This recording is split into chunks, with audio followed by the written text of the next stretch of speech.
Olá, estamos aqui num papo de engenharia com o nosso amigo professor da PUC Rio de Janeiro, Sidney Parciolic.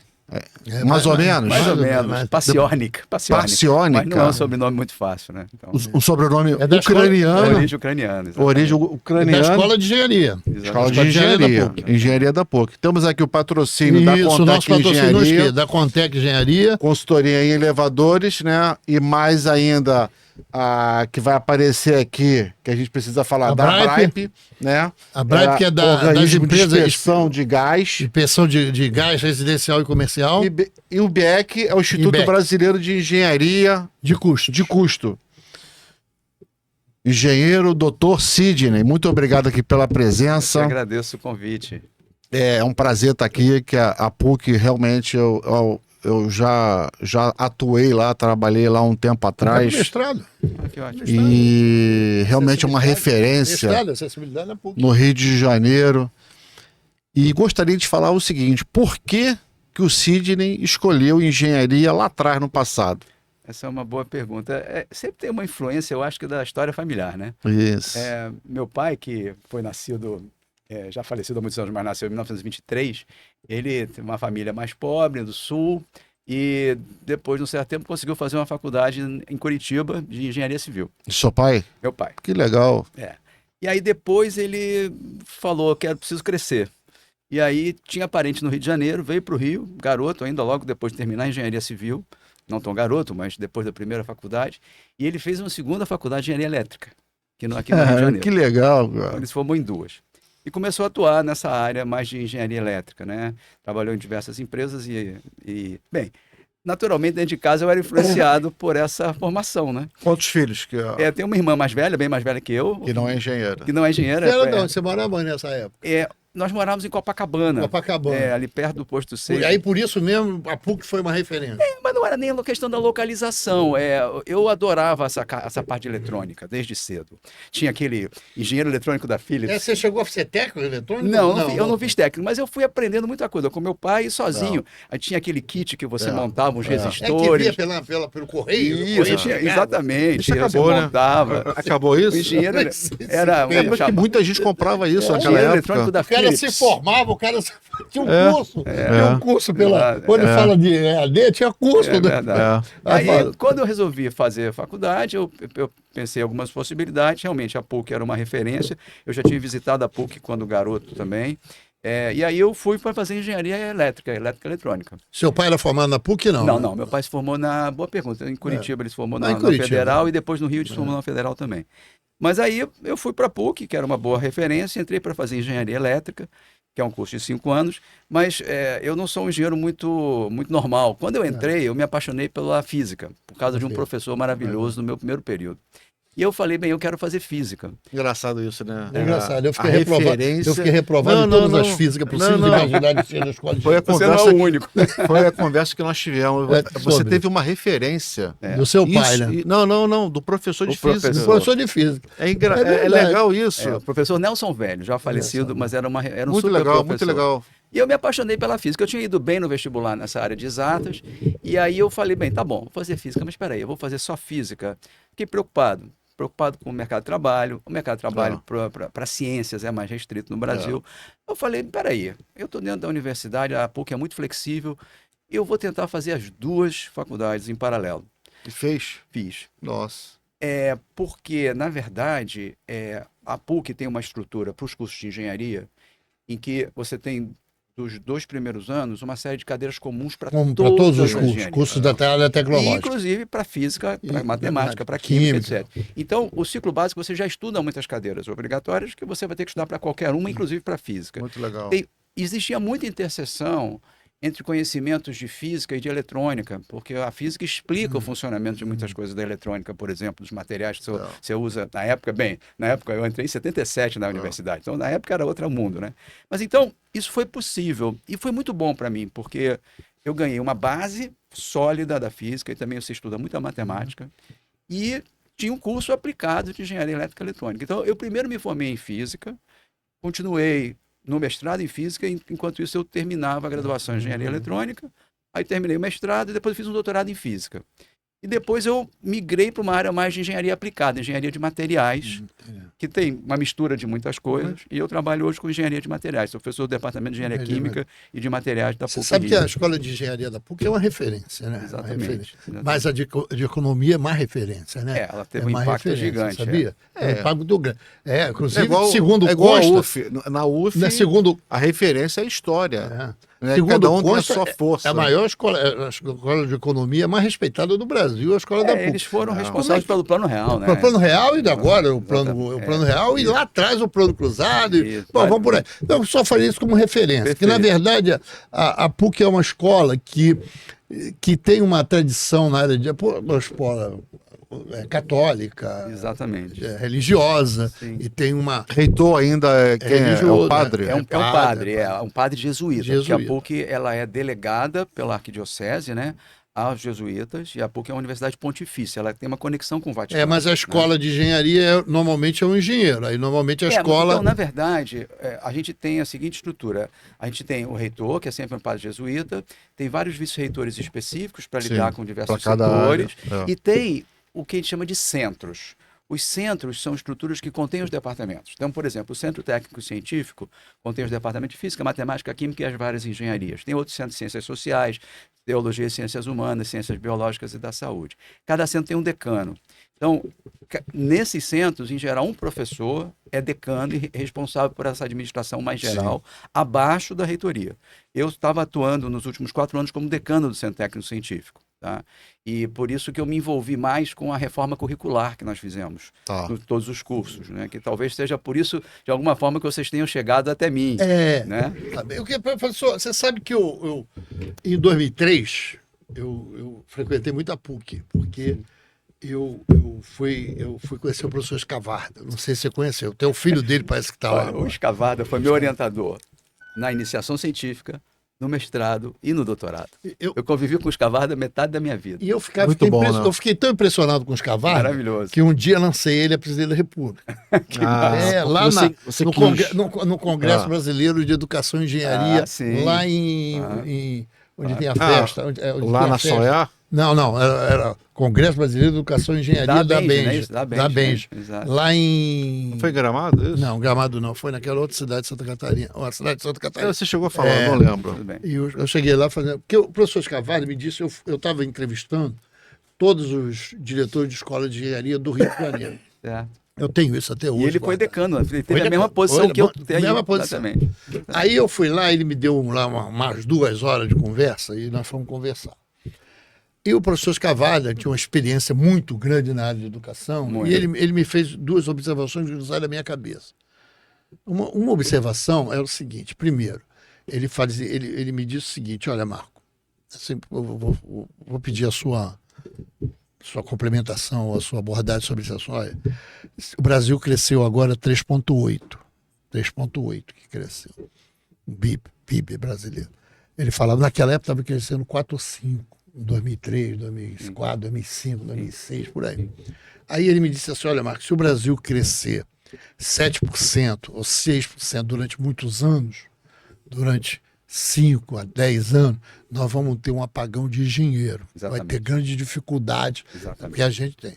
Essa foi a primeira observação que depois está escrito isso. Sim. Isso quem quiser o jornal, é só entrar no Sindicato de Engenheiro, está lá o jornal do professor Escavarda dizendo a palavra dele. E a segunda palavra que ele me disse, que eu falava assim, professor Escavarda, tem uns garotos que estão indo como engenheiro para banco, trabalhar no banco. Aí ele falava, olha, eles têm 15 anos, né? Ele já morreu, já tem uns alguns poucos anos, 2, 3 anos atrás. 3 anos atrás. Aí ele falava, qual é o problema, Marco Antônio, do engenheiro trabalhar no Banco de Boston ou no banco de Londres? Você sabe por quê? Eu falei, não, doutor, isso não é perda de qualidade. Eu falei, não. Isso é olha como é que ele me falou. Isso é a nova visão e a nova vertente da engenharia. Olha como é que é, né? A nova visão da engenharia. Isso é uma outra parte da engenharia. A engenharia está se consolidando em alguns outros postos, em algumas outras coisas. Não necessariamente, formalmente, em elétrica, mecânica e civil, como foi nos últimos 200 anos. Sei lá quantos anos deve ter engenharia. O que você acha disso, Professor, das duas A abordagens. primeira abordagem eu concordo integralmente e a gente sente esse apagão hoje, né? Se o Brasil voltar a crescer, se a gente tiver uma política de industrialização, se a gente se reindustrializar, como todos nós engenheiros gostaríamos de ver o Brasil, né, crescendo, mas de forma sólida, com uma base de infraestrutura de qualidade, pesquisa de ponta, desenvolvimento que impacte a sociedade, mas os engenheiros são absolutamente vitais. Quem é que vai projetar o futuro? O futuro é um futuro que muito veloz, né? Muito veloz. E, inclusive, especialmente na área de informática, de inteligência artificial, na parte da transição energética, as mudanças climáticas gigantescas que a gente está vivendo. Então, sem engenheiro, isso vai ser um desastre. Verdade. Com relação à questão da migração de engenheiros para outros setores, eu não tenho uma concordância completa. É muito assim, especial para mim você citar o Escavado. Como eu disse, ele foi meu orientador a vida toda. Eu comecei a trabalhar com ele, eu tinha 2 anos de universidade, fazer iniciação científica, trabalhar com ele, aprendi demais, continuei com ele no mestrado, no doutorado, então eu fiquei a vida inteira, a minha vida acadêmica inteira. Ele era decano do Centro Técnico Científico, depois ele se tornou vice-reitor administrativo da PUC, ele teve um impacto gigante na universidade. Muito meu amigo, então eu fico feliz de você ter citado. Com relação o filho dele continua, né? O filho dele, que é meu amigo também, que eu vi pequeno, que é o Luiz Felipe Escavada, ele foi diretor do Departamento de Engenharia Industrial, uma figura brilhante, trabalha perto de mim, uma grande companheiro. Mas com relação a esse outro aspecto da migração do engenheiro para outras áreas, eu acho que a gente não deve ser ultrapurista. Eu acho que é um movimento natural. As pessoas buscam oportunidades, buscam boa renda, isso é uma tendência natural de qualquer pessoa. Agora, se a gente tivesse mais oportunidades, uma valorização maior da profissão do engenheiro e uma dinâmica do mercado de engenharia, da nossa necessidade de infraestrutura, como eu falei, que fosse motivante e que pagasse bem, eu acho que nós temos que aproveitar melhor os engenheiros que estão bem formados. Nós temos excelentes escolas de engenharia no Brasil. Nós temos padrão mundial de ensino. Então, assim, às vezes eu acho que isso é um certo desperdício. Pode ser que os Escavada tenham alguma razão. Mas isso era 2006, lá atrás. 20 anos. Exatamente, mas pode ser, o Escavada tinha uma visão realmente ampla das coisas. Pode ser que ele percebesse que a presença de engenheiros em setores que lidam mais com a parte financeira pudesse gerar impactos interessantes de como aplicar bem esses recursos com retorno para a sociedade. E não apenas de maneira especulativa, que é uma grande preocupação que todos nós temos. Então, são comentários bem interessantes e complexos, né? Mas a visão dele na época talvez é porque a engenharia ela te capacita para ser em muitas coisas. É verdade. E a gente acaba pensando que a gente vai trabalhar só em chão de fábrica, mas não. Não. Você tem um espectro muito grande. É verdade. E aí talvez a engenharia hoje, como o Marcão disse, talvez é um curso mais difícil, né? Que você fala depois da medicina. Eu falo que é mais difícil que a medicina. Então, é mais difícil que a medicina. Para mim é medicina, mas, o curso de engenharia é um curso difícil, não é um curso fácil. É bem trabalhoso. É bem trabalhoso. Então, esse aluno, ele está capacitado para fazer 1000 coisas. Agora a gente está vivendo uma crise, né? A gente está vivendo uma crise de atratividade. Não só por uma questão do mercado de trabalho. Eu estou preocupado com isso também. Depois só pode falar, depois eu vou. Eu queria, assim, um pouco pensando junto aqui com vocês. A gente tem uma crise de atratividade do ensino superior como um todo. O ensino superior só cresce na modalidade totalmente à distância, que tem suas qualidades, porque você abre a porta de boas instituições para o Brasil inteiro, mas você não tem o tete-a-tete, o presencial, que tem uma qualidade diferente. E você vê muitas ofertas de cursos de má qualidade à distância, infelizmente. E as pessoas também vão buscar o que elas podem arcar e a facilidade da coisa digital, mas só cresce nesse setor. Engenharia é o tipo do curso que você tem que, como se diz, ralar para se formar bem. E hoje em dia, além dessa dificuldade de atrair o aluno para uma escola presencial, estruturada e mais complexa, ele perceber a quantidade de trabalho que ele tem que dedicar para ser um bom profissional, antes de ir para a empresa, onde ele vai melhorar mais ainda, porque a empresa vai trazer para ele outras coisas complementares, isso é muito difícil. O aluno chega desmotivado, ou não chega. A gente vê uma queda muito grande na entrada dos cursos de engenharia. Isso é que eu queria conversar com o senhor. Pois não. Assim, eu agora, essa semana, conversando com o Luiz Barata, meu camarada há alguns anos, aí eu li o jornal, estava lá, menino da escola Rui Barbosa, lamentavelmente lá no Complexo Israel, tem uma escola chamada Rui Barbosa. Sim, sim. É perto. E o garoto ganhou medalha de ouro nas Olimpíadas de Matemática. Isso é espetacular. Aí eu falei, puta. Aí eu vou fazer só aqui Perfeitamente. Aí eu fui lá falar com a professora. Porque eu achava que. Eu falei assim para a professora, a diretora da escola. Sim. Assim, ou a escola é boa pra cacete. 2, a professora de matemática é uma maravilha. 3, tem uma política pública. Tem uma política pública por trás disso que eu não estou vendo, mas tem. 4, é que o garoto é bom pra cacete, tem um DNA maravilhoso. E aí? Aí o que eu faço com esse garoto? Porque a reclamação dos professores é que no fundamental é ruim. No médio é ruim. E quando eu recebo o aluno, Sim. eu recebo aluno ruim. Isso. E eu tenho que, às vezes, aumentar o curso de engenharia de 5 para 6, para 5,5, para poder dar uma melhorada, equalizar esse moleque. É muito complexo. O moleque ruim. Moleque ruim, coitado. O moleque. Esse garoto do Rui Barbosa, eu falei, professor, tem que ter uma política pública para pegar esse garoto, vamos levar para a área tecnológica. Tem que ter uma aposta disso. É isso. O senhor tem essa dificuldade lá na universidade, na Pontifícia Universidade Católica? A gente tem tentado atuar de diversas formas, porque a PUC é uma instituição muito especial, no bom sentido da palavra, porque é uma universidade privada, mas comunitária e filantrópica. 40% dos nossos alunos recebem algum nível de bolsa. Não é pouca coisa. Então, levanta-se a questão, como é que uma universidade privada, que tem que pagar o salário dos seus professores, como é que ela sobrevive dessa forma? Então, a gente tem buscado recursos de várias formas, recursos de filantropia, fundos de patrimoniais, além, obviamente, dos alunos que podem pagar, a classe média alta, que pode pagar uma mensalidade cara. Então, a gente recebe muitos alunos de comunidades mais carentes, que entram como bolsistas. Eles têm que passar no vestibular, é óbvio, tem que passar ou no Enem ou no vestibular, tem que ter um nível mínimo para entrar na PUC. No entanto, a gente percebe essa falha do ensino básico de maneira muito intensa. A gente fica tentando resgatar e dar a eles uma formação que eles deviam já ter recebido, especialmente no ensino médio. A gente fica enxugando o gelo um pouco. É um pouco a nossa missão. Nós somos uma universidade pequena, a gente dá uma atenção muito individualizada para os alunos. É uma ironia. Como o número de alunos caiu nos últimos anos, a gente consegue dar mais atenção para menos alunos.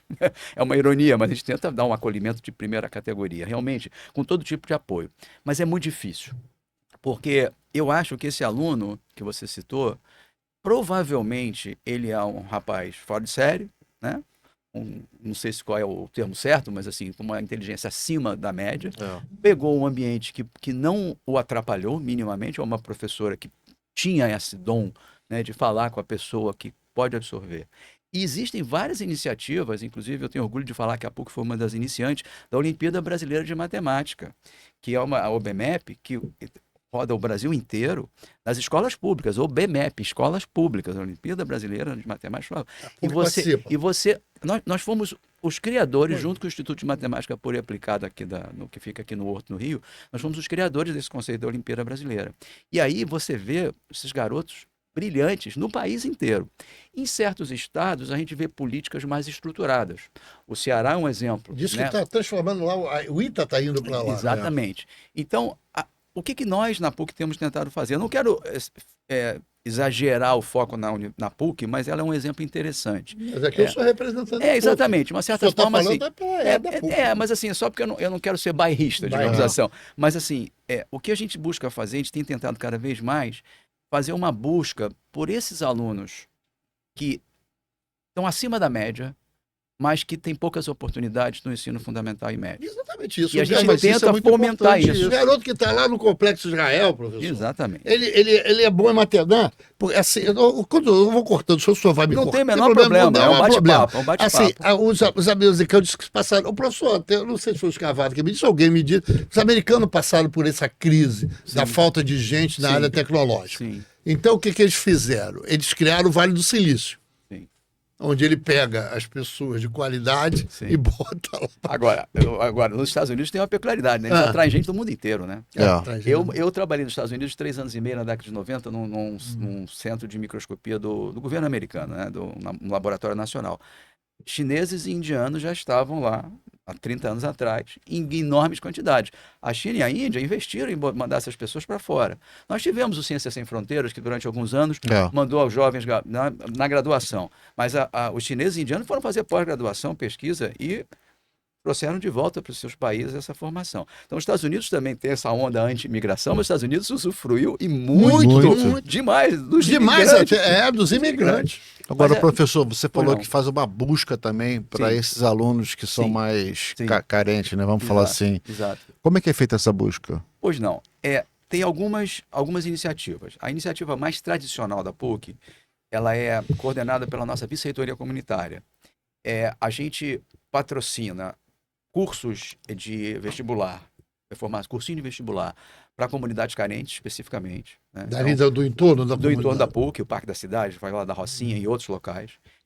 A gente tem um vestibular, que a gente chama de vestibular comunitário. Né? Qualquer um pode se inscrever. O número de vagas é naturalmente limitado, porque né, os recursos não são infinitos, e a gente consegue dar uma formação melhor para o aluno poder fazer o vestibular para PUC ou para outras instituições. Mas aí tem o interesse também dele ficar, dele.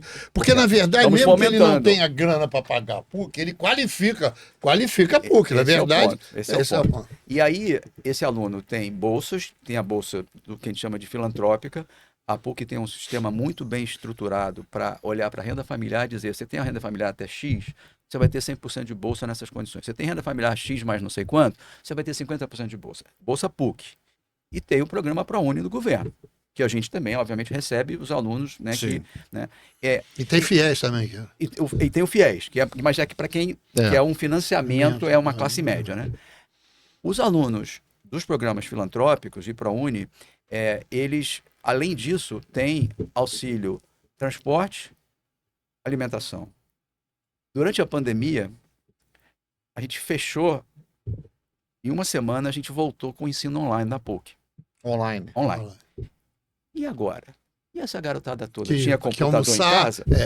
Tem que almoçar, E não tinha café. Mas eles não tinham computador em casa. Era pior ainda. Não tinha internet em casa. Tinha Tinha que ter um chip de celular para entrar. O que a gente fez?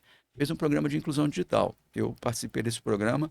A gente começou a pedir doações e conseguimos doação da comunidade PUC, professores, outros funcionários, alunos que podiam pagar. Notebook? Para dar para Nós alugamos notebooks, fizemos um grande aluguel de uma empresa e, por uma questão de segurança, tanto sanitária quanto segurança física, nós levamos os notebooks na casa das pessoas. A gente distribuiu 800 computadores, mais ou menos, e acesso à internet.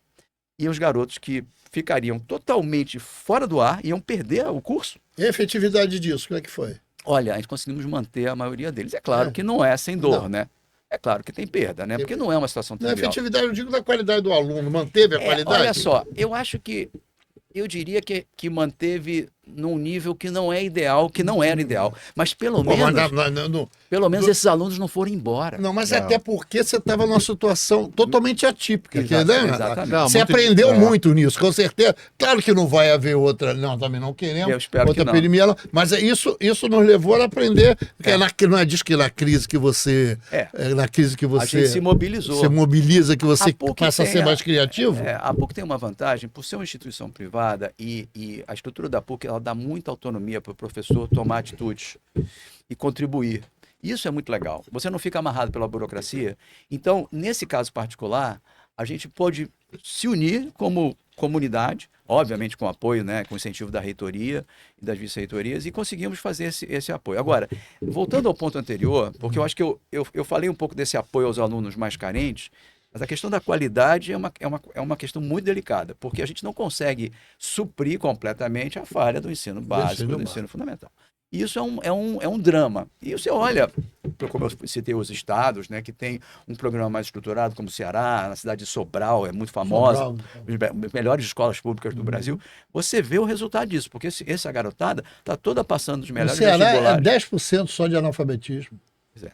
Porque é uma política de Estado. Política de Estado, exatamente. Então, uma pergunta Não. ao senhor, professor. Eu Foi vivo não. cortando, mas isso não Não, é assim mesmo. não é Eu que eu corte, sei, bate-papo. é porque normalmente, a partir das suas respostas, me vêm as perguntas na cabeça. Como Perfeitamente. é que o garoto do Piauí consegue ganhar medalha de ouro em matemática? Eu pensava que era só do Rio, São Paulo, Minas Gerais. Como é que pode, professor? Olha, O pessoal lá, tem um cara do Piauí que foi Não. medalha de ouro na Não, Olimpíada e de olha, Matemática. e esses bons alunos, eles acabam vindo para os grandes centros muitas vezes e vão estudar lá na PUC, ou no Instituto de Matemática Aplicada, e eles vão concorrer à Olimpíada Mundial. A gente tem medalha de ouro em uma Olimpíada Mundial, melhor do mundo. Olha, eu não tenho uma resposta objetiva para essa pergunta, como é que pode? Eu acho que muitas vezes a gente aqui no Sul Maravilha, no Sudeste Maravilha, a gente não tem uma... Acho que não tem mais ninguém. A gente acha que não existe o resto. É Nós como a gente fica brincando. A gente nós somos fala vaidosos, a gente fala do prepotentes. Nordeste como se fosse uma coisa única. Aí eu me lembro da piada que vamos falar agora dos sudestinos. Dos sudestinos. É como se o Sudeste fosse uma coisa só. Mas assim, existem muitos centros de excelência. Não é, eu acho que o alcance estatístico não é espetacular, mas existem centros de excelência. E aí é óbvio, os que se destacam, eles chamam a atenção. E aí sim, a matemática, eu acho que em particular, ela pode ser muito motivante, ela lida com uma inteligência que eu acho que é um pouco inata de certas pessoas, com mais facilidade do que outras, e essas pessoas vão crescendo e vão usando a matemática como ferramenta e de fundação para o resto da estrutura deles, né? E eu acho que isso é muito saudável. Isso aí, eu também acho que já pensei sobre isso. Acho que tinha um professor lá do IME, que era lá do CREA, tinha um Brandão e tinha o outro coronel. Brandão foi o professor. E tinha um outro coronel. Esqueci agora. Não,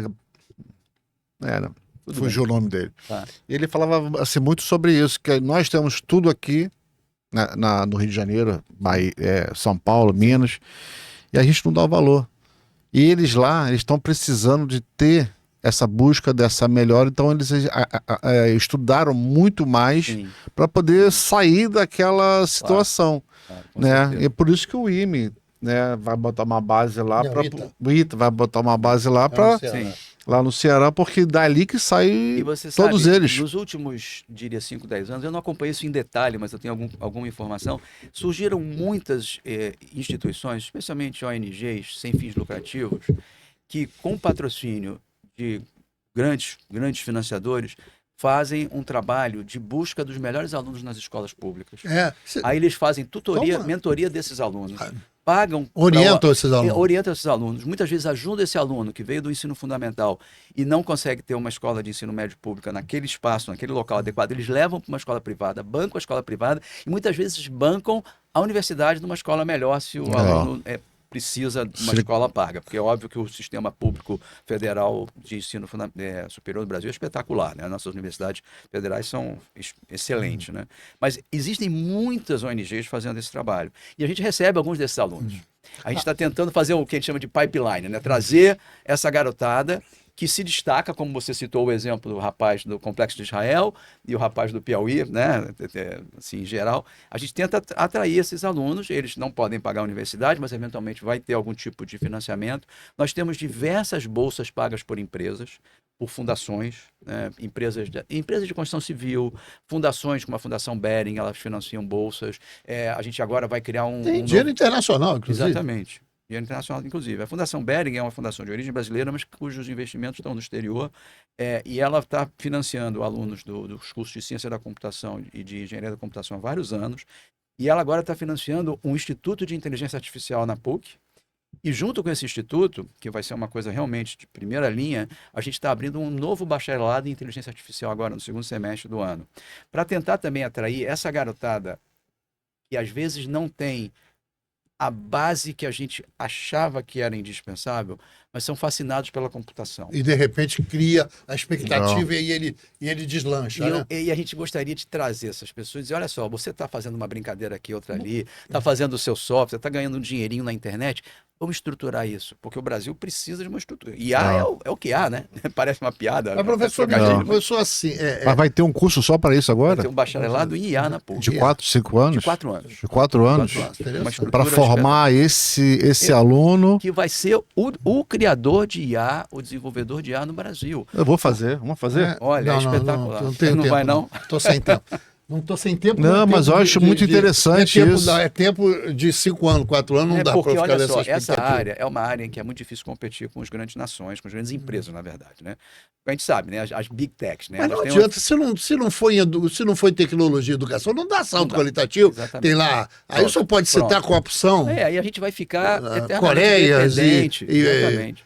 E IA vai estar em tudo. IA vai estar em qualquer coisa que a gente Professor, deixa eu fazer uma pergunta, se for justa causa aí. Se for justa Já estão querendo me demitir, hein? Olha só, hein? se for uma calça justa, ou o contrário. Sim, sim. É, Saia justa. Saia justa, uma calça justa, para não ficar com saia justa, né? Tá bom. Aí vamos fazer, eu acho que é o seguinte, a escola de engenharias, no geral, tem uma reprovação de quase, uma evasão de quase 60%. A escola de engenharia, por exemplo, eu vou citar aqui, mas depois da UFRJ, Sim. reprova 90% dos alunos em cálculo 1. As escolas privadas têm, porque são privadas, também tem uma evasão muito alta e uma reprovação muito alta. Verdade. Tivemos aqui o professor da UVA, Sim. da Universidade Veiga de Almeida. Veiga de Almeida. Sim. Tivemos aqui a professora da Unig. É lá de Nova Iguaçu. Sim, sim. E fiz a mesma pergunta a ela. Sim, pois não. E aí, como é que vocês estão se situando com essa situação da evasão, da reprovação? Como é que faz? Vamos lá. Eu vou voltar mais ou menos uns 20 anos no passado, numa época que a gente não tinha tanta crise de atração de alunos. Na verdade, a gente passou por um pico, né, na época das Olimpíadas e da Copa do Mundo aqui no Brasil, 14, 15 anos, nós estávamos indo muito bem, né? E aí depois teve uma queda muito grande. Mas voltando algum tempo passado, a gente obviamente, já tinha essa preocupação com a evasão. E a PUC tem no mínimo duas fontes de evasão nas engenharias e nos cursos de ciências básicas. E é o custo, que às vezes a pessoa não consegue arcar. O custo, que para quem paga é caro, para a classe média é caro. A gente sabe disso, por isso que a gente quer aumentar cada vez mais a entrada de recursos, para poder baixar cada vez mais a mensalidade. É difícil, porque é uma empresa que tem que se sustentar. É um valor alto. Então tem uma questão financeira que às vezes impacta, obviamente. A PUC é flexível, a PUC da Bolsa, a PUC negocia dívidas, a PUC é muito razoável, mas tem limite. Lógico. E a outra questão é a questão da qualidade do aluno que a gente recebe e da dificuldade. Eu estava falando para vocês antes, né? O aluno muitas vezes entra e ele não consegue perceber por que ele está estudando aquilo. Então, há muitos anos que a gente discute na universidade, a gente já discutiu isso muito, fizemos várias reformas curriculares, em que a questão agora é como é que a gente motiva o aluno a estudar esse cálculo 1. Então, a gente fez várias ações. No passado mais distante, a gente pegava os alunos, fazia uma subseleção. Ele passou no vestibular. Agora a gente olha para nota dele nas disciplinas mais matemática e física, ele vai ser dividido em 2 grupos. O aluno mais fraco vai fazer um nivelamento antes de entrar no cálculo 1, etc. Então isso recupera e dá uma chance daquele aluno que teve o ensino médio mais fraco de galgar. Isso tem um resultado de reduzida evasão. Mas as taxas de reprovação sempre foram altas, isso é verdade. Isso afasta as pessoas, é claro. Só quem quer realmente ir atrás dessa dificuldade é que vai dizer, tá bom, eu vou sofrer, mas vale a pena. Não é fácil convencer. É o nosso caso aqui, né? A gente sofreu e seguiu. Exatamente. Exatamente. E tem gente que tem facilidade, tem gente que adora desde o começo. Agora, a gente fez isso durante muitos anos, os departamentos de matemática, de física e de química tiveram um envolvimento vital para dar essa base, porque a PUC tem essa estrutura do ciclo básico que eu falei mais cedo, que não é igual a outros cursos. Uma outra característica interessante da PUC, que ajuda um pouco a amenizar essas dificuldades, é o ciclo básico permite flexibilidade para o aluno. Então, o aluno tinha o sonho de fazer engenharia elétrica, como eu. Quando ele entra, ele diz, espera aí, não era bem isso que eu queria, eu quero fazer engenharia de produção. Ele consegue mudar com muita facilidade, porque as disciplinas são quase as mesmas. Então, se ele se desencanta com uma expectativa, pode encantar com outra. E com muita facilidade ele migra. Então, isso é um amenizador dos problemas. Nos últimos anos, a gente percebeu essa grande mudança cultural, o impacto da internet, do celular, das redes sociais, uma dispersão da atenção das pessoas. A gente percebeu que estava afetando os nossos alunos que chegavam à universidade. E a gente falou, bem, não dá para a gente continuar fazendo a mesma coisa. O professor Silva Mello, que foi decano antes da minha gestão lá na PUC, ele falava que a única coisa que não mudou nos últimos 200 anos foi a sala de aula. A de aula continua aquela coisa, né? Um cara lá na frente, jogando conhecimento para dentro dos alunos. Como é que a gente, então, trabalhou desde 2019 e em 2023 a gente inaugurou uma reforma curricular. Essa reforma, que valeu para todos os cursos de engenharia, física, matemática, química e ciência da computação, essa reforma ela se baseou numa lógica que é a seguinte: o aluno tem que ser motivado de alguma forma. Por que ele vai aprender cálculo X? Porque ele tem que ver a aplicabilidade desse cálculo X tão cedo quanto possível. Não pode esperar ele chegar lá na frente no ciclo profissional. Quer dizer, aquilo que você aprendeu lá 2, 3 anos. Ele não aprendeu, ele esqueceu. E os professores do ciclo profissional ficam frustrados. Então ele tem que ver. Então a gente criou uma estrutura. Esse é o ponto principal da questão. Exatamente. Perfeito. A gente criou uma estrutura em que o aluno ele entra na universidade, ele já tem uma cadeira de projeto no primeiro período. É uma cadeira de projeto em engenharia ambiental. Por que engenharia ambiental? Porque a engenharia ambiental ela consegue falar com as comunidades em torno. Aí te dá um concreto, não tem um abstrato. E uma necessidade social. Quando você fala lixo, fala água, isso o cara está vivendo ali na casa energia dele. fotovoltaica, tratamento de água, limpeza da água. Eólica. Então ele vai para o parque da comunidade Parque da Cidade, vai para a comunidade da Rocinha, vê as necessidades das pessoas e montar um protótipo. O aluno é um aluno calouro. Em paralelo com a disciplina de projeto, a gente tem 2 tipos de disciplina. A disciplina tradicional, então o cara vai estudar os princípios da engenharia ambiental, vai estudar cálculo, vai estudar física, vai estudar química. E tem agora uma disciplina que a gente chama de soft skills, habilidades emocionais. Que é o quê? Empreendedorismo, trabalho em grupo.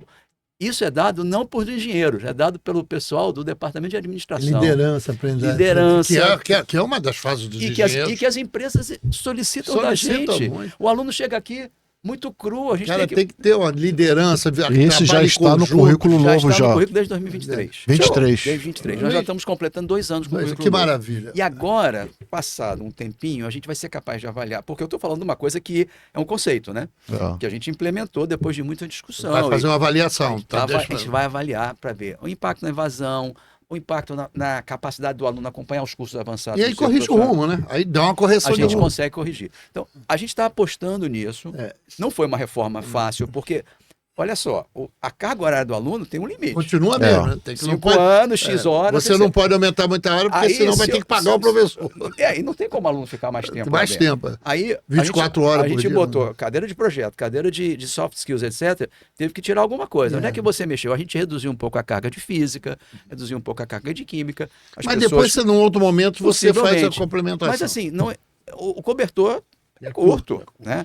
Então, é óbvio que uma reforma como essa não é fácil de você implementar. Mas a gente tentamos chegar a uma coisa bem consensual. Não, mas foi muito boa. Eu acho que vocês estão buscando, estão tentando com aquela história minha, vocês sabem para onde que é ir, mas vocês estão procurando o caminho, né?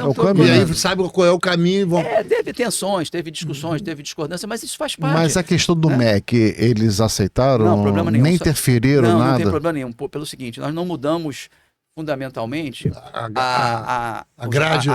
as diretrizes curriculares nacionais. Porque, na verdade, essa reforma que a gente fez, é curioso, essas ideias nasceram na PUC há muitos anos atrás, antes dessa reforma atual. E nessa época havia uma discussão muito grande no Conselho Nacional de Educação e também com a Confederação Nacional da Indústria. Já falando, peraí, nós estamos precisando de mais engenheiro, a crise que você citou, os cavalos lá atrás, e a gente precisa de engenheiros que cheguem mais maduros nas empresas. Mais qualificados. Porque eles reclamavam com a gente, mas vem cá, você me entrega um engenheiro depois de 5 anos e eu fico mais 2 anos formando o cara na empresa. Haja custo. E aí quando eu formo ele vai embora. Exato. Ainda por cima. Então a CNI propôs, e junto com o MEC, com várias entidades de classe e com o apoio das universidades, as novas diretrizes curriculares nacionais para os cursos de engenharia. Então, ideias que a gente lançou lá atrás foram incorporadas nessas diretrizes e voltaram para a gente ter que implementar, porque era uma lei, a gente tinha que implementar junto porque o MEC exigiu. Exige. E aí a gente fez a nossa reforma para se alinhar às novas DCNs, como a gente fala. Claro, cada um tem seu DNA, né?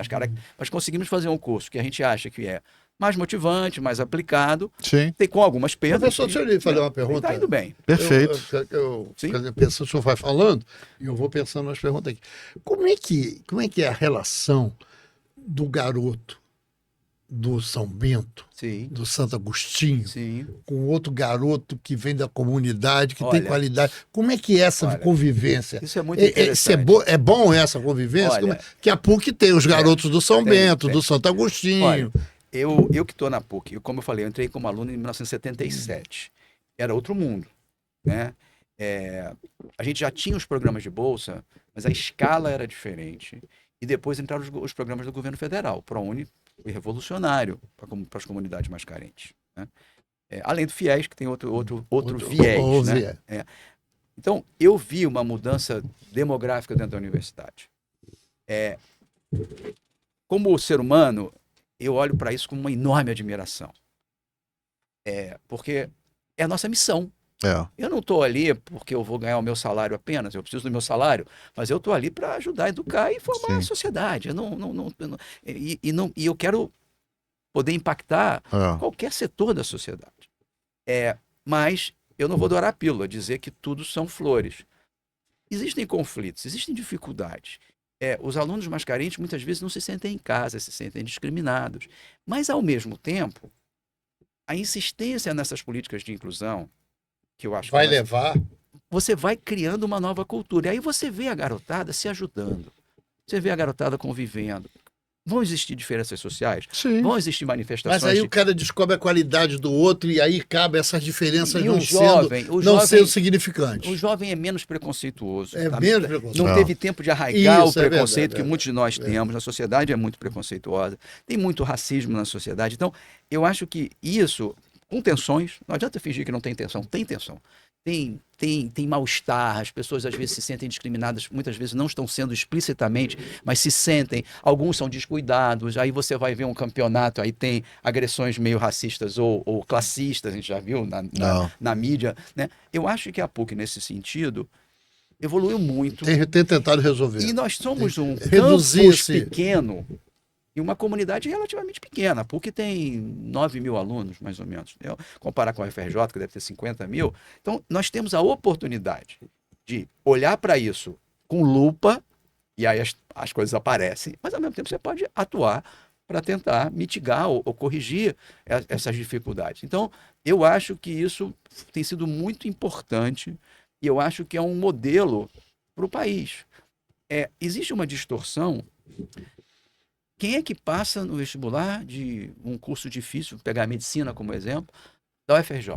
A pessoa que teve a melhor educação possível. Quem é que teve a melhor educação possível? Classe média alta. Sem dúvida. Porque o nosso sistema público foi caindo nos últimos 50, 60 anos. Existem várias ações de tentativa de recuperação, Fundeb. Agora, e aí você tinha uma distorção de que quem está na escola pública era a pessoa que podia pagar. Isso mudou muito, graças a Deus mudou. Agora, as pessoas de classe média baixa, as pessoas de comunidades mais carentes têm acesso ao ensino público de qualidade. Mas tudo isso, essa mediação é complexa. Eu queria fazer uma pergunta. É um processo. Desculpa, mas fazer uma pergunta seguinte. Eu sou um defensor de cotas. Sim, eu também. Acho que não sou defensor de cotas para 20 anos. Eu acho que as cotas, elas são políticas assistencialistas. Para igualar o ponto de partida. Trabalhar uma equalização, dar uma oportunidade àquele que não tem. Eu não sei se a PUC recebe alunos de cota. Como é que trata isso? A gente tem... A mesma coisa que o senhor falou até agora? Exatamente. A gente tem todos esses programas. Nós temos, inclusive... cotas ou o que a gente chama de editais de inclusão até para pós-graduação. O aluno tem que ter qualidade, tem que se qualificar, mas a gente tenta separar dentro do número de vagas cotas de inclusão dos mais diversos tipos de minorias. Então a PUC atua nisso fortemente na graduação e na pós, tem todos esses apoios que eu citei, né, estruturados na vice-reitoria comunitária. A PUC tem uma obrigação legal, porque ela é filantrópica. Então, ela tem que alocar X%. Ainda é religiosa, ainda tem a questão religiosa. Então, faz parte do DNA da PUC, da cultura da universidade, né? Então, assim, ela é uma universidade religiosa muito aberta, muito flexível. Tá? Por exemplo, eu não sou católico, eu sou judeu. Eu tenho a oportunidade de atuar numa administração da universidade, o que mostra que a universidade está preocupada em fazer uma coisa plural e uma coisa de qualidade. E tem uma ambição de impacto social. É claro, nós somos pequenos, a gente não vai mudar o Brasil inteiro, mas a gente quer ser Se a gente mudar, né, o microcosmo de vocês, já é bastante. E uma cidade complexa como o Rio de Janeiro. Do nosso lado, é a Rocinha, com 200 mil habitantes. Né? Eu estou chutando o número aproximado. Mas era mais ou menos esse número. Né? Então, assim, eu acho esses movimentos muito importantes. Você falou sobre as cotas. eu já conversei muito com amigos meus que eram contrários às cotas. E não é uma questão de ser de esquerda, ser de direita. Eu sempre dizia o seguinte: o processo natural de dizer que o bolo vai crescer e depois você vai fatiar. Isso não deu certo. Não dá certo. Não, Não foi dá certo. Não dá certo. O Delfim lá em Neto falava isso 74, lá atrás. 70, nos anos 70. Eu não acredito nisso. Eu não acredito. Ou você tem uma indução estatal, uma indução, né, que seja uma política pública, tem que ter uma política pública. Ou as desigualdades enormes que a gente tem não vão diminuir sozinhas. Pode ser que todo mundo suba um pouco, mas essa desigualdade... Você pega um país como os Estados Unidos, nos últimos 20 anos a desigualdade aumentou nos Estados Unidos. No Brasil diminuiu. Não diminuiu espetacularmente, mas diminuiu, a gente sabe, os programas sociais. Tem uma mudança importante. Então, assim, eu acredito que as cotas, como na verdade os Estados Unidos implantaram na década de 60 já, as cotas, elas são uma medida necessária, uma medida de justiça, que as pessoas não estão no mesmo ponto de partida, não adianta. Eu acho que essas políticas assistencialistas, que de alguma maneira ou de outra, e sem essa dicotomia de direita e esquerda, exatamente. Né? Esses eufemismos e tal, eu acho assim, eu acho que políticas públicas que vierem no sentido de ajudar a questão educacional, estou junto. Pois é, exatamente. Qual é a política? Pé de meia. E a gente tem resultados muito bons. A UERJ foi a primeira a fazer isso, né? Política de cotas. Os resultados foram espetaculares. As pessoas começaram a dizer, não, vocês vão aceitar alunos porque eles são negros. E esses alunos não vão nunca avançar no curso, eles estão entrando como um favor. Mentira, logo depois esses alunos deram tudo de si e tiveram resultados espetaculares. Eu tenho uma experiência disso, assim, que às vezes me emociona a experiência que eu tenho em cima disso, sabia, Luiz? Quando a gente descobriu que a UFRJ reprovava 90% dos alunos, e aí cotistas, no cálculo, alguém precisava tomar uma providência sobre isso. Sim. Né? E aí a gente reuniu as pessoas, e aí reuniu o professor, vou fazendo um curso para ajudar, isso está sendo desenvolvido e está ajudando. Aí um dia nós reunimos uma série de garotos que estavam nesses cursos de reforço de cálculo. Sim. E aí, fulano, você é de onde? O garoto falou assim pra gente, eu sou de Campo Grande. Falou, Campo Grande? Estuda no UFRJ? Lá no bairro, qual é o bairro? Não, meu bairro é 15 minutos para dentro de Campo Grande ainda. Eu canto de van. Eu levo 15, 20 minutos de van para dentro de Campo Grande. Ué, mas tem van lá todo dia? Não. Quando tem algum tipo de tiroteio, algum tipo de desequilíbrio de segurança, eu tenho que vir a pé. Aí eu levo 40 minutos a pé. Nossa. Aí o cara ainda vem para o FRJ depois. Aí, exatamente. Aí ele vem lá não sei de onde, eu não me lembro o bairro aqui. Isso, Luiz, o Cid, são barreiras, às vezes, intransponíveis. Claro. De um garoto que tem que pegar um ônibus até ele conseguir lá no alojamento um lugar. Intransponível. O cara passa quase metade do dia. Ele levava 2 horas para ir, 2 horas para voltar. Não tinha o que comer e tinha que estudar aquele reforço. Curso difícil, difícil. É muito complicado. Mas o sistema, de uma maneira ou outra, tentou ajudar. Eu acho que sim, eu acho que houve mudanças importantes nos últimos anos. Esse garoto, depois, claro, ele passa isso um período, depois ele foi para o alojamento, aí melhora um pouco mais. Sim, claro. Aí ele vai para casa só no sábado, sei lá. Então, certeza. isso por isso que eu estou te falando que, na verdade... Tem um grupo, na época, que se dispôs a ajudar. A Mútua, que é uma caixa de assistência do CREA, ajudou. Sim. Sim. O sistema também, o CREA deu uma ajudada, o sindicato ajudou, o clube de engenharia ajudou, para tentar fortalecer esse grupo que ficou às margens lá atrás. Mas assim, não é nada fácil, é muito difícil. Especificamente com os alunos do ProUni, houve no meio do ano passado, se eu não me engano, no retrasado, agora não me recordo exatamente, uma entrada maior de alunos do ProUni, porque houve um ajuste da lei que define o percentual de alunos ProUni que as universidades devem aceitar, né? Houve uma espécie de represamento. Então, nós recebemos, no meio do ano, uma grande quantidade de alunos do ProUni. E a gente não tinha ilusão. Esses alunos, a gente queria tê-los, e a gente vê eles com os olhos brilhantes dentro da universidade.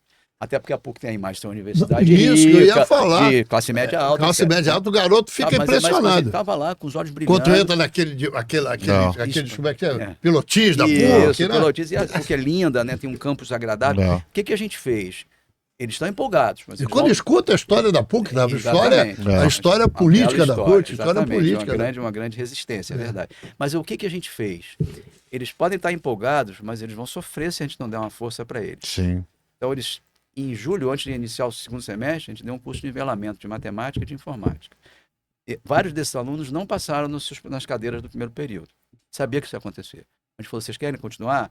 A gente vai dar curso de férias para vocês. Tudo gratuito. Esses cursos são totalmente gratuitos. Né? Não vamos cobrar do aluno para outro, não faz sentido algum. Né? Então, eles não conseguiram da primeira vez, vai ter a segunda chance. Inclusive, a gente tem uma lógica, né, do número de chances que o aluno pode fazer uma disciplina. Claro, tem limite para tudo. Né? O aluno não pode ficar 10 anos na universidade. Se forma Não, porque senão... Não, mas tem gente que fica. Tem gente que fica. Se forma e calculou. Mas a gente... Assim, eu não vou também dourar a pílula de que o sucesso é estrondoso, mas que a gente tem uma estrutura... Não sei se o sucesso... Eu acho que o sucesso da PUC é um sucesso. Não, o sucesso como um sucesso, todo, eu não tenho dúvida. É considerável. A PUC é considerada a melhor universidade privada do Brasil e uma das melhores da América Latina. Mas o que eu estou querendo dizer é que essa tentativa de fazer o que a gente chama de bootstrap, né? Puxar pelos cordões das botas essa garotada, não é uma tentativa só romântica, ela dá trabalho e o resultado não é sempre aquele sonho da gente, todos vão se sair bem, não é verdade. Mas é a nossa obrigação dar essa oportunidade, entendeu? E a gente considera isso realmente uma obrigação. E eu acho que a gente tem um sucesso razoável, porque eles se sentem respeitados. Porque eles podem ter dificuldade técnica, mas eles vão se sentir respeitados. Mas eu vou te fazer bem. O que é que acontece nisso? Pode não ser um grande engenheiro, ele não pode, em determinado momento, isso que vocês estão fazendo, eles podem não querer seguir na engenharia. Ele pode sair dali a escolha e torna-se.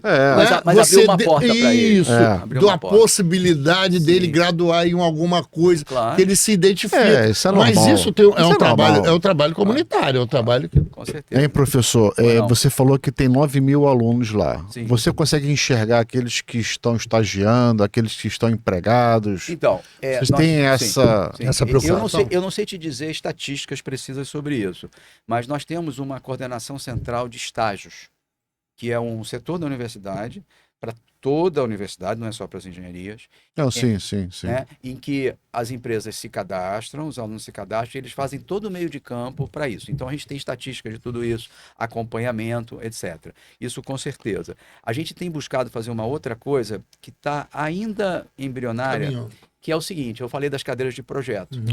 Não seria muito legal que a empresa qualquer de engenharia civil trouxesse um problema real, não vai ser construir uma hidrelétrica, mas sabe, vai ser uma coisa...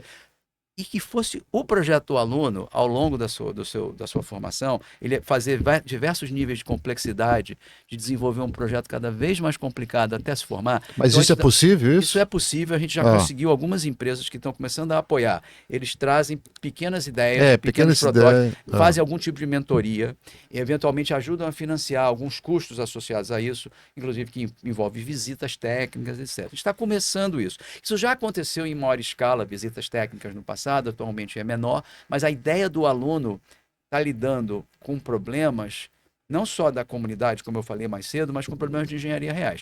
Tudo bem, o aluno calouro pode não ter essa capacidade, mas o aluno que está no segundo ano já pode ter. Enxergar mais isso. Exato. E aí, as empresas estando próximas da universidade, é uma via de mão dupla que é boa para a sociedade. Mas o mercado hoje para estágio tá bom? Para emprego tá bom? Tá, né? Mas sabe o que tá ruim, né? Eu tenho uma faculdade em Santa Catarina propondo residência. Sim. Acho que é a Universidade Federal de Santa Catarina. Deu uma letra para você, não é, né? Residência de engenharia. Sim. Eu não me dediquei. Eu não conheço exatamente essa estrutura. Um colega nosso tinha proposto que a gente tivesse quase isso, que seria um estágio dentro da instituição, em que as empresas tivessem dentro da universidade de alguma forma, trazendo seus problemas, tendo os alunos estagiando, mas dentro da universidade, em algum tipo de estrutura, que não é fácil, né? Como é que você vai abrigar empresas variadas, de maneira que o aluno estivesse estudando e estagiando num ambiente educativo. para evitar a distorção do estágio que o aluno vai e fica tirando, antigamente a gente brincava, vai tirar xerox e não vai. Então a gente estava tentando fazer isso. Isso ainda não existe. A gente está querendo agora montar um parque tecnológico na PUC para ter empresas lá dentro, o que tem uma Mas impacto. as incubadoras de empresas que lá da PUC lá, A isso PUC foi a primeira incubadora. Não, ela foi a primeira. Tem alguma. Ah, Sei lá, tem umas 10, 15 empresas, eu não sei hoje qual o número. Isso não ajuda, não? Ajuda. Agora, olha só, é interessante essa pergunta. Eu acho mais uma iniciativa indispensável. Como a gente diz, ela é realmente necessária, mas não é suficiente. Sim. O Gênesis, que é nosso incubador de empresas, foi a primeira incubadora associada a uma universidade do Brasil. Foi a primeira do país. Ela é bem sucedida. A gente tem muitos alunos de graduação e de pós, mas especialmente de pós, esse é o ponto, que se alia a algum professor que tem o viés empreendedor, que a gente está tentando dar para eles nas tais disciplinas básicas agora de empreendedorismo, e que tem alguma invenção, etc. A gente tem um escritório de patentes, a PUC, inclusive... Tem patente também? A gente depositou várias patentes nesse ano de 24. Não dá para comparar com grandes países, né? Não, sim. O Brasil é pequeno nisso, mas a PUC cresceu bastante nessa. Nós temos uma agência de inovação. Então, a gente tem vários movimentos. Isso tem impacto, sim, sobre o aluno de graduação, mas a barreira é anterior, é a barreira da motivação inicial, é a barreira dele entender que ele tem que estudar pra caramba para poder fazer alguma coisa. Quando o aluno vence essa barreira e começa a ver perspectiva, outro dia eu estava conversando com alunos da engenharia de materiais que estavam interessados em desenvolver estavam incubando uma empresa de órteses de material impresso 3D.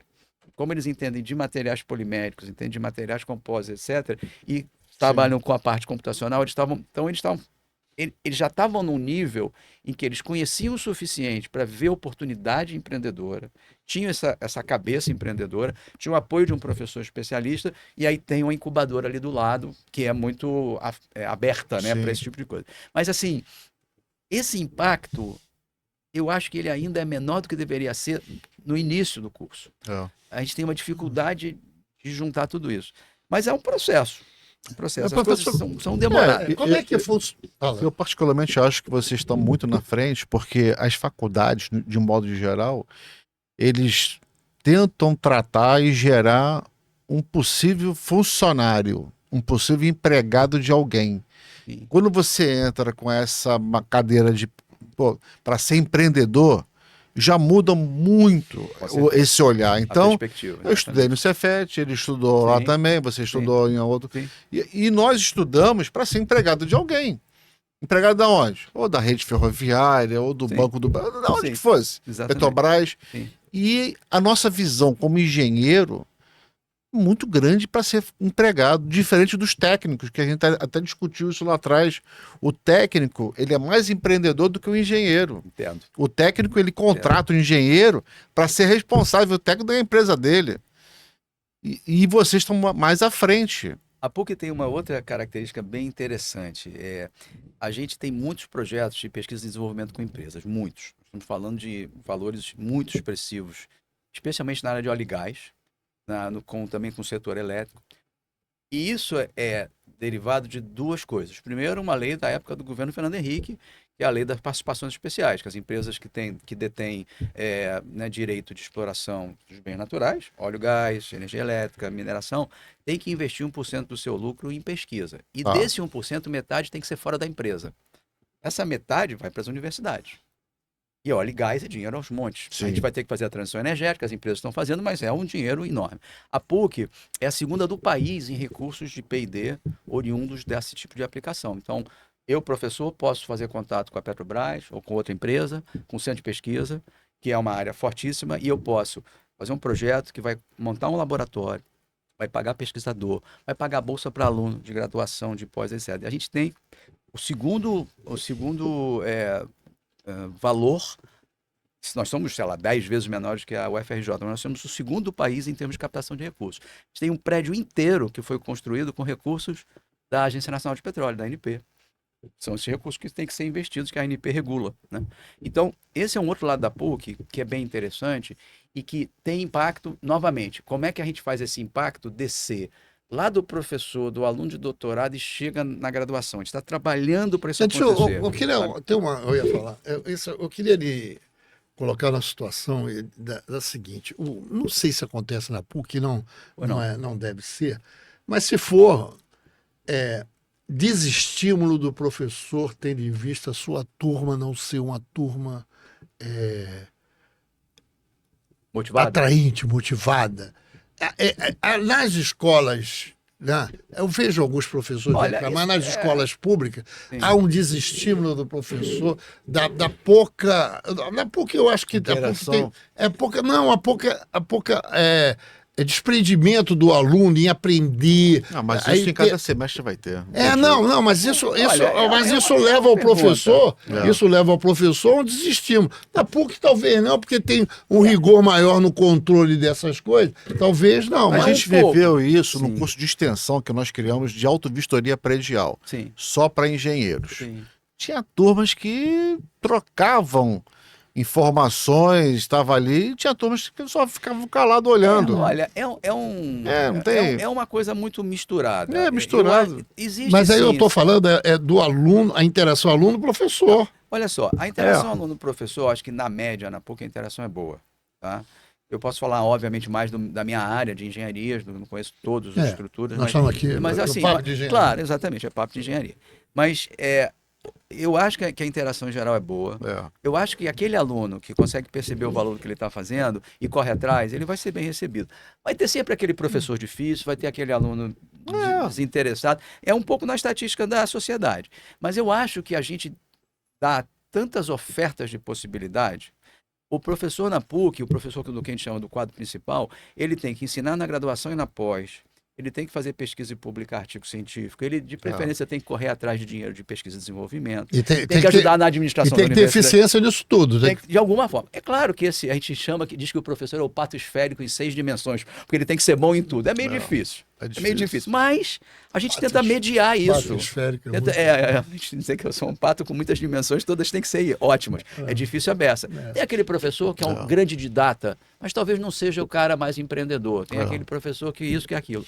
A gente tenta mediar. E a gente tem uma avaliação regular dos professores. A gente tem uma carreira docente na PUC, e o professor, para galgar a carreira, ele tem que ir mostrando serviço. E a gente avalia os professores periodicamente, tanto a nível dos departamentos, quanto na universidade toda. A cada 3 anos, todos os professores No nível são avaliados. da turma, avalia? Não? Os alunos avaliam, os professores são avaliados por uma comissão de carreira docente do seu departamento, do centro e da universidade. Então, a gente tem uma maneira de incentivar o bom professor. Tá? É uma carreira, claro. Você não vai ganhar um salário milionário sendo professor de universidade. Não é essa a expectativa. Quem está ali não é por isso. Não é para ficar rico. Não é para ficar rico. Mas é para fazer uma coisa que você ama e que você pode ser bem E que remunerado. pode sobreviver. E que tem uma boa qualidade de vida, etc. E gosta do que faz. Um pouco você não tem um patrão como na empresa, como você estava falando. Você tem uma liberdade, a liberdade acadêmica. Isso é muito bom para quem tem esse... Mas tem uma meta ali. Tem uma meta. E tem uma cobrança. Tem uma cobrança de qualidade e existe crítica ao professor que não performa direito. Então, eu acho que... E o aluno pode influenciar. O aluno... a gente tem um sistema todo online de avaliação, totalmente anônima. Todos os alunos podem avaliar todos os professores com quem eles tiveram aula, questionário, responde pelo celular, totalmente anônimo para não ter nenhum... Eu queria fazer uma pergunta ao senhor. É de caráter político, não de político partidário, de política de educação. Assim, o grande professor Darcy Ribeiro dizia que a destruição da educação no Brasil não é aleatória, é um projeto. É um projeto. O senhor concorda com isso? Olha, eu acho que Isso é pesado. Mas é uma boa pergunta. Eu não sou propriamente a pessoa mais capacitada para analisar isso em profundidade, mas eu posso comentar. Eu diria que, se você olha historicamente, eu não tenho dúvida que isso é verdade.